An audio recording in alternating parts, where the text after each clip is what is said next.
Beberapa fenomena ketika kita melihat orang meninggal dunia, ada beberapa latah dari masyarakat kita yang spontan terucap, yaitu dia sudah berada di surga. Seperti ini kira-kira Ustaz. Apakah perkataan seperti ini ada anjurannya dalam syariat? Karena kita tahu bahwa jaminan seseorang masuk surga itu hanya Allah yang mengetahuinya. Apakah perkataan ini bisa merusak akidah kita sendiri Ustaz? Baik, sebenarnya boleh saja. Asal seorang muslim ucapkan kepada muslim yang lainnya. Tapi di sini yang dia maksudkan bukan memastikan, tapi dia sedang berharap agar Allah Subhanahu wa taala menjadikan saudaranya, kerabatnya muslim ini ahli surga. Misalnya ayah kita meninggal, lalu ada yang bertanya, ayahmu baru meninggal ya, ibumu baru meninggal ya? Kita mengatakan iya, semoga saja dia sekarang sudah di surga atau dia akan masuk surga gitu ya. Kalau semoga saja sekarang dia di surga sebenarnya kurang tepat, karena belum masuk surga ya.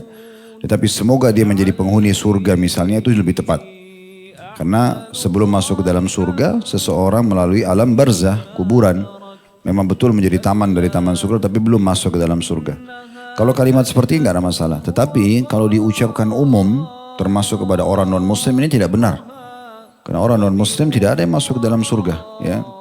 Setelah diutusnya Nabi Muhammad SAW menjadi Rasul, maka sabda beliau berlaku. Nabi SAW mengatakan dalam hadis yang sahih, tidak ada seseorang yang mendengarkan aku diutus dari Yahudi, Nasrani, Majusi. Majusi ini penyembah api. Kemudian mereka belum beriman kepadaku kecuali, dan mereka meninggal dalam keyakinan tersebut kecuali mereka termasuk ahli neraka.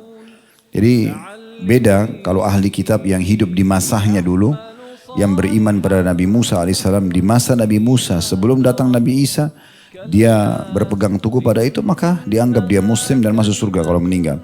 Tapi setelah Nabi Isa alaihissalam diutus, maka risalah Nabi Isa sebagai seorang rasul menghapus ya, syariat yang ada dalam Taurat. Dan orang-orang pada saat itu punya kewajiban untuk melanjutkan estafet keimanan mereka kepada Nabi Isa alaihissalam. Yang beriman pada Nabi Isa di masa Nabi Isa alaihissalam dan menjadi pengikutnya, mengimani semua apa yang Allah perintahkan, meninggal masuk surga. Tapi setelah diutus Nabi Muhammad SAW, maka yang ada hanya pengikut beliau. Karena kita ini yang melanjutkan estafet daripada kenabian, estafet daripada keimanan gitu ya. Kita tidak berhenti hanya kepada Nabi Musa atau Nabi Isa, tapi semuanya tentunya kita imani. Jadi kalau mengucapkan kepada muslim dengan harapan dan doa boleh saja ya. Tapi semoga, kata-kata mungkin semoga dia sudah di surga. Semoga Allah mudahkan dia masuk surga. Semoga Allah rahmati, semoga Allah ya, ampuni dan seterusnya. Tapi kepada non muslim tentunya tidak bisa. Jadi tidak ada istilah merusak akidah kecuali kalau dia arahkan ke non-muslim tadi.